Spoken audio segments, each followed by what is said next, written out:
오늘 본문은 바울이 고린도에 보내는 첫 번째 서신의 마지막 문단으로 고린도 교회를 향한 바울의 마지막 권면과 에베소를 방문한 형제들로 인해 기뻐하며 그들의 믿음의 헌신을 칭찬한 내용입니다.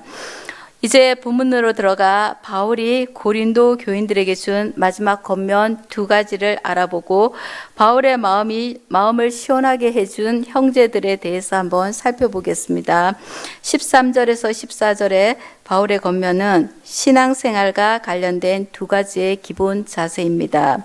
먼저는 깨어 믿음에 굳게 서서 남자답게 강건하라며 바울은 고린도 교인들이 믿음의 대장부가 될 것을 권면했습니다.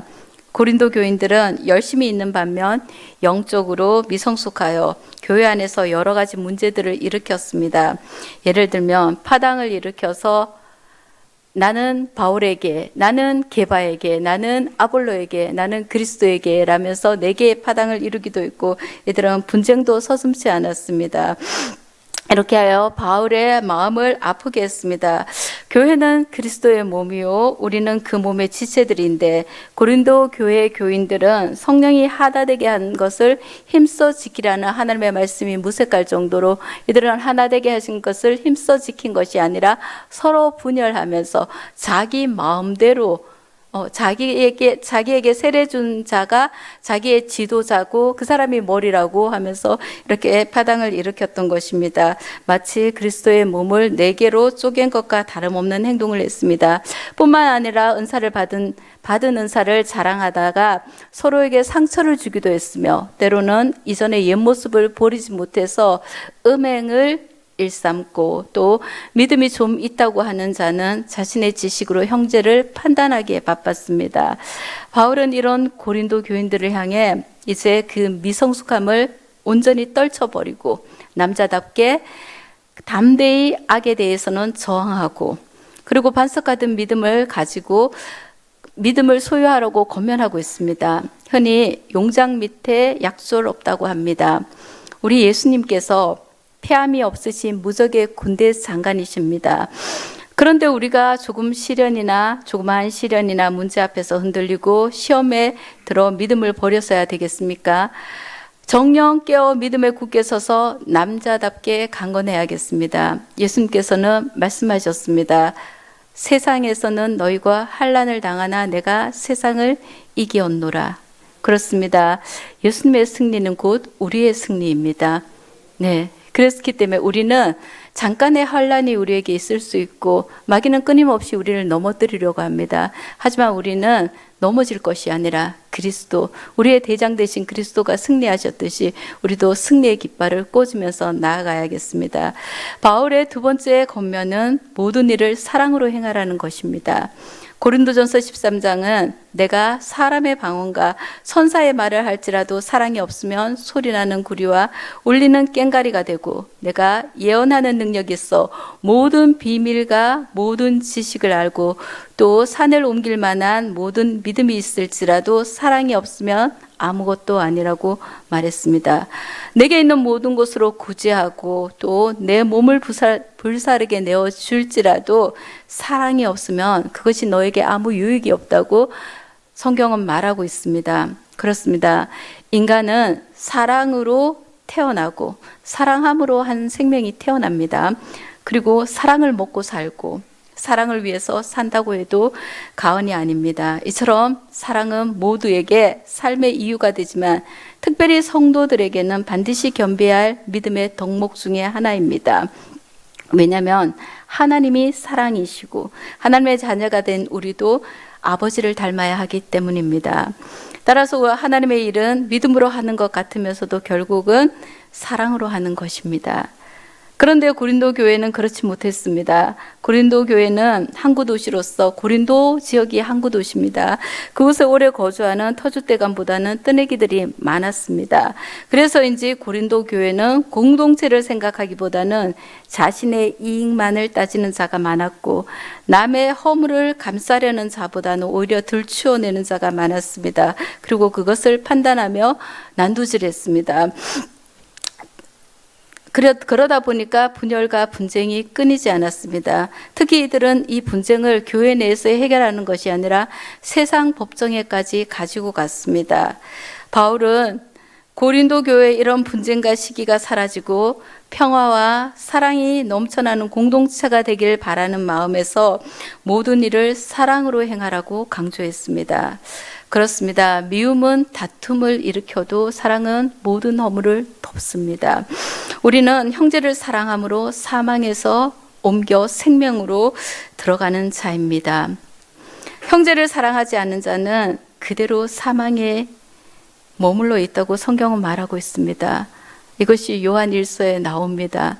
그렇습니다. 우리는 형제 사랑하기를 해도 되고 안 해도 되고 이렇게 생각하지만 아닙니다. 하나님께서는 형제를 사랑함으로 우리가 사망에서 옮겨 생명으로 들어갔다고 말하고 있습니다. 그리고 하나님께서 예수님께서 우리에게 주신 세 계명이 내가 너희에게 세 계명을 주노니 내가 너희를 사랑한 것 같이 너희도 서로 사랑하라입니다. 그렇기 때문에 우리가 사랑을 그냥 쉽게 말하는 단어이니만큼 쉽게 넘겨버릴 것이 아니라 진정으로 가슴 속에 새기고 우리 삶에서 실천해야겠습니다. 바울이 권면한 두 가지 깨어 믿음에 굳게 서서 남자답게 강건할 것과 모든 일에 사랑으로 행할 것은 그리스도인으로서 오늘 사는 우리에게도 꼭 필요한 것들임을 명심하여 우리 삶에서 이것들을 행해야겠습니다.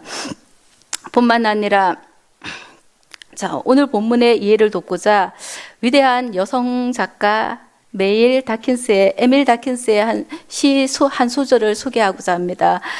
만일 내가 한 사람의 상한 심령을 건질 수 있다면 내가 사는 것은 헛되지 않으리.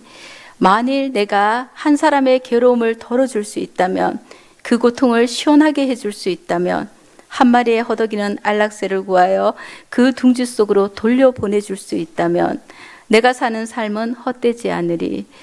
조금이라도 좋습니다. 사랑할 수 있고 또한 나로 인해서 다른 사람에게 시원함을 주어줄 수 있다면 마침내 내 삶은 헛되지 않으리. 그렇습니다. 우리가 누군가를 시원하게 해주고 누군가에게 힘이 되고 그 사람을 살아나게 할 때 우리는 가치 있는 인생입니다. 고린도 전서를 쓰는 바울은 지금 에베소에 머물고 있습니다. 하지만 고린도 교회를 생각할 때 그의 마음은 편하지 않았습니다. 왜냐하면 고린도 교회는 그리스도의 신부로서의 정결함을 유지하지 못했으며 교회 안에 다툼을 세상 법정에서 해결하려 했고 가장 거룩하고 순결하게 행해져야 될 성만찬과 예배 또한 문제가 있었으며 방언이나 예언과 같은 성령의 은사를 사용함에 있어서도 무질서했기 때문입니다. 심지어는 예수님의 육체적 부활을 믿지 않는 자들도 있었습니다. 뿐만 아니라 바울의 사도권을 의심하는 자도 있고 그 밖에도 여러 가지 문제가 너무나도 많은 복잡한 교회였습니다.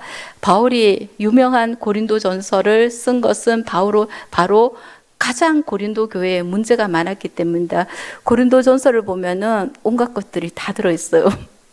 성만찬, 15장이 성만찬이고 또 부활장 다 들어있거든요. 11장 성만찬, 15장 부활장, 그리고 13장 사랑장, 14장 은사장 여러 가지를 다 바울이 얘기하면서 그 주옥 같은 글들을 내쏟은 것은 바로 고린도 교회에 그만큼 문제가 많았기 때문입니다.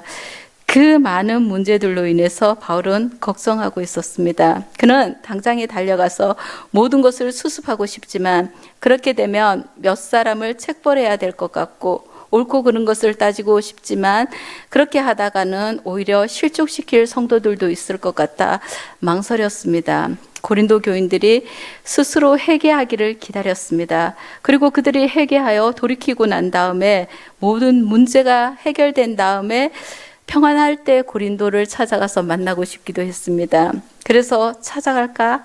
아니면 편지를 써보낼까 하다가 기도하면서 좀 더 기다려 보려 합니다.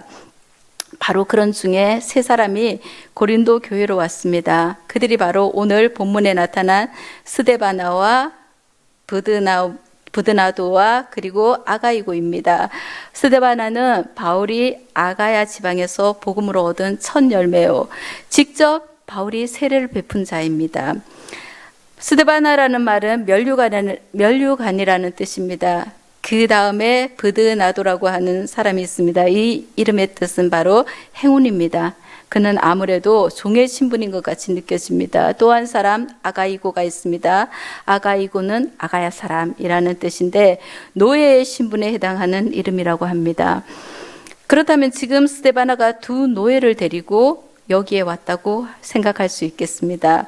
바울은 18절에서 그들이 나와 너희 마음을 시원하게 하였으니 너희는 이런 사람들을 알아주라고 고린도 교인들에게 말합니다. 그러면 과연 이 사람들이 어떤 사람들이기에 바울과 고린도 교인들의 마음을 시원하게 했으며 또 무엇을 하였기에 시원하게 했는지 한번 살펴보겠습니다. 오늘 본문 15절을 보니 스데바나 집은 아가야의 첫 열매요. 즉 스데바나 집은 고린도 교회의 개척 멤버입니다. 아데네스의 실패로 많은 부담감을 안고 이곳 고린도에 온 바울에게 이곳에서도 복음이 받아들여지지 않을까 하고 염려하는 바울에게 정말로 하나님께서는 선물 같은 스데바나를 보냈습니다. 그래서 스데바나는 복음을 받아들이고 예수 그리스도를 영접하였습니다. 그런데 아무도 믿어주지 않을 것 같은 그때 스데바나가 영접했을 뿐만 아니라 스데바나는 자기도 영접하고 자기 집 사람들도 다 회심하게 했습니다. 그래서 바울의 마음을 시원하게 했으며 고린도 성도들로부터도 첫 번째 신앙적인 멤버이기 때문에 무조건 초대교회 멤버라고 교체교회 멤버라고 존경받을 수는 없습니다. 그렇지만은 스데바나는 개척교회 멤버임과 동시에 고린도 교회 개척 멤버임과 동시에 스데바나는 어떤 사람이었냐면 성도 섬기기로 작정한 자입니다. 많은 사람들이 자기의 이익을 쫓아 행하는데 이 사람은 타인을 위해서 하나님의 자녀를 위해서 자기를 내어줄 결심을 했습니다. 내가 희생하겠다고 이미 결심한 자입니다. 이렇기 때문에 스데바나는 바울의 마음을 시원케 했고 또 성도들에게도 존경받을 만한 인물입니다. 그런데 이들은 고린도 교회를 그러니까 사도 바울에게나 고린도 교회 성도들에게 이들이 스데바나 그리고 그의 집사람들이 얼마나 귀하고 소중한 존재이겠습니까? 이기적인 사람은 언제 만나도 불편합니다. 불편할 뿐만 아니라 불쾌합니다. 자기 이익만 생각하는 사람은 많은 사람의 마음을 답답하게 만듭니다. 그래서 더 만나고 싶지 않습니다. 그런데 스데바나 집은 오히려 자신을 들여 성도를 섬기기로 작정했습니다. 여기서 바울은 스데바나 집이 어떤 방식으로 성도를 섬기기로 작정했는지에 대해서는 구체적으로 나와 있지 않지만 학자들의 견해는 대체로 두 가지로 말하고 있습니다. 첫째는 병든 자나 가난한 자를 돕는 일과 자기 집을 공식 모임으로 공식 모임 예배의 장소로 자기 집을 내어드렸다고 합니다. 둘째는 예루살렘 성도들을 돕는 데 많은 헌금을 낸 것으로 보는 견해입니다. 그러나 어떠한 견해를 취하든 신실한 신앙의 소유자인 스데바나 집의 봉사는 헌신적이었고 자발적인 것으로 고린도 교회의 모범이 되기에 충분했으며 바울과 고린도 성도들의 마음을 시원하게 했습니다. 여기서 시원하게 하였으니라는 헬라어 단어 아네파우사는 이것은 시원하게 하였으니는 헬라어 아네파우산을 번역한 것인데 이 뜻은 안식을 주었다 혹은 지친 마음에 힘을 북돋워 주었다라는 의미로 해석합니다. 그러므로 앞서 언급된 세 명의 동역자들은 고된 사역으로 인해 지쳐있던 바울에게 안식처와 같은 소중한 사람들이었다고 할 수 있겠습니다. 그리고 지쳐있는 바울의 마음에 힘을 북돋워 주었습니다. 그럼에도 불구하고 고린도 교인들 중에는 이렇게 충성스럽게 일하며 수고하는 스데바나와 같은 믿음의 형제들에게 감사하기는커녕 오히려 배척하는 이들이 있었습니다. 그래서 바울은 스데바나의 집 사람들처럼 성도 섬기기를 작정한 자들과 그들을 중심으로 함께 일하며 수고하는 모든 사람에게 순종하라고 하였습니다. 앞에서 일을 해도 자기의 이름을 내세우거나 자신의 사역을 위해 일하는 사람이 있습니다. 명목은 그리스도를 위해서, 명목은 교회를 위해서인데 그 내면에 자신의 이름이 드러나길 원하는 사람이 있습니다. 그런 사람에게는 순종하기가 힘들지만 오늘 본문에서처럼 성도들을 위해 자신을 희생하기로 작정한 사람에게는 순종하기가 쉽습니다. 왜냐하면 이들의 목적은 성도의 연약한 믿음을 세워주려고 하고, 또 가난한 성도들의 경제적인 부분들을 채워주려고 하고, 또 마음이 외로운 자에게 다가가서 친구가 되려고 하고, 때로는 기도가 필요한 자들에게 중보 기도를 해주기도 합니다. 그리고 병든 자에게는 위로해주고, 이렇기 때문에 이들은 다른 사람의 마음을 시원하게 하기 때문에 이들에게 순종하기는 쉽습니다. 그런데 목적이 다른 사람들은 이런 사람들을 비난하기도 합니다. 그렇기 때문에 바울은 이런 사람들에게 순종하라고 한 것입니다. 바울뿐만 아니라 고린도 성도들의 마음도 이들을 통해서 시원하게 했습니다. 인간 자본이라는 말이 있습니다. 인간 자본에는 3가지 요소가 있다고 합니다. 성도 여러분은 어떤 사람이 이 사회에 있어서 인간 자본이라고 생각하십니까? 돈 있는 사람, 지식 있는 사람, 학력 있는 사람, 아니면 경력 있는 사람일까요? 아닙니다. 그보다는 용기 있는 사람, 그 다음에는 책임감 있는 사람입니다. 그리고 마지막은 바른 판단력이 있는 사람입니다. 이런 사람이 바로 인간 자본이라고 합니다. 공동체는 이런 사람이 있어야 됩니다. 이런 사람에 의해서 공동체가 바로 세워지는 것입니다. 교회에도 정말로 섬길 줄 알고 섬김을 기쁨으로 받아들이는 사람, 이런 봉사자가 필요합니다. 스데바나 집 사람들은 바로 이런 사람들이었기에 바울과 고린도 교인들의 마음을 시원하게 했습니다. 우리도 이런 사람들을 만날 때 시원함을 느낍니다. 또한 이 3사람은 바울에게 좋은 기별을 주었습니다. 고린도 교회 때문에 답답해하고 있는 바울에게 이 3사람이 와서 고린도 교회의 소식을 알립니다. 지금 형편이 이렇고 저렇고 이렇습니다 하고 교회의 소식을 알립니다. 고린도 교회의 소식을 들으면서 또 바울의 마음이 시원해졌습니다. 그 소식이 긍정적이었고 적극적이고 창조적이고 희망적이었기에 사도 바울은 고린도 교회의 문제를 다 알면서도 3사람이 전해준 소식을 들으면서 마음이 시원해지는 것을 느꼈습니다. 바울이 알고 싶었지만 알 수 없어 힘들어했던 부분들, 고린도 교인들의 소식에 대해서 부족했던 그 부분들을 스데바나 집 사람들이 가지고 와서 채워주었던 것입니다. 스데바나와 부드나도와 아가이고가 채운 것입니다. 잠언 15장 30절 하반부에 보면 좋은 기별은 뼈를 윤택하게 하느니라고 했습니다. 그렇습니다. 좋은 소식은 우리의 건강이 살아나는 것처럼 우리의 뼈를 윤택하게 합니다. 이렇듯이 바울이 지금 이들로 인해서 고린도 교회의 소식을 듣고 건강해진 것 같고 마음도 시원해진 것입니다. 스데바나와 부드나도와 아가이고는 마치 추수하는 날의 얼음 냉수같이 바울의 마음을 시원하게 했습니다. 이런 사람이 바로 충성된 사람입니다.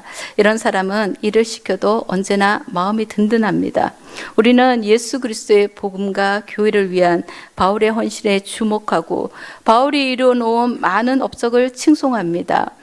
그러나 바울 혼자서 이 모든 일을 감당할 수 있었을까요? 아닙니다. 바울에게는 스데바나와 같은 많은 동역자가 있었습니다. 바울의 편지 말미에는 거의 동역자들의 이름을 기록하며 고마움을 나타냅니다. 로마서 같은 경우는 16장 전체를 갖다가 그의 동역자들로 채웁니다. 이렇듯이 바울은 서신서마다 자기의 동역자들을 말미에 집어넣고 고마움을 나타냈습니다. 바울은 어떤 심정으로 이들의 이름을 하나하나 적어 내려갔을까요? 아마도 힘들 때 당신들의 도움이 없었으면, 당신들의 격려가 없었으면 지금의 나도 없었을 것입니다. 정말로 감사합니다 하는 그런 마음을 담아서 동역자들의 이름을 써내려가지 않았을까요? 우리 지자교회도 성도 섬기기로 작정한 많은 일꾼이 있습니다. 이때 우리가 취할 자세는 서로 순종하는 것입니다. 삶 속에서 혹은 신앙생활에서 실망과 좌절을 경험하고 지쳐 쓰러져 있을 때 나의 마음을 시원하게 해줄 누군가가 나에게 있다는 것은 엄청 축복입니다. 이것이야말로 정말 큰 축복이라고 할 수 있습니다. 혹 지금 이 순간 생각나는 사람이 있습니까? 나의 마음을 시원케 해주었던 사람. 선뜻 누군가 떠올릴 수 없다면 지금부터라도 서로의 마음을 시원하게 해주는 관계를 만들어가면 어떨까요? 멀리서 시작할 것 없이 지금 옆에 있는 우리 형제 자매부터 시작하는 것입니다. 하나님이 지금 내게 허락해 주신 교회 공동체에서 먼저 시작해 보는 것입니다. 형제 자매의 마음을 시원케 해주는 성도, 목사님의 마음을 시원하게 해주는 성도, 또한 성도의 마음을 시원하게 해주는 목회자, 상상만으로도 너무 훈훈해지고 행복해지지 않습니까? 이번에 일꾼으로 피택된 분들과 더불어 지자의 모든 성도들이 시원한 사람, 시원하게 해줄 수 있는 사람, 그리고 섬김을 기쁨으로 알고 봉사하기로 결심하는 사람들이 다 되었으면 좋겠습니다. 우리 모두 썩어지는 하늘의 미랄로 나로 인해 생명이 전해지고 시원함이 주어진다면 무엇을 주저할 수 있겠습니까?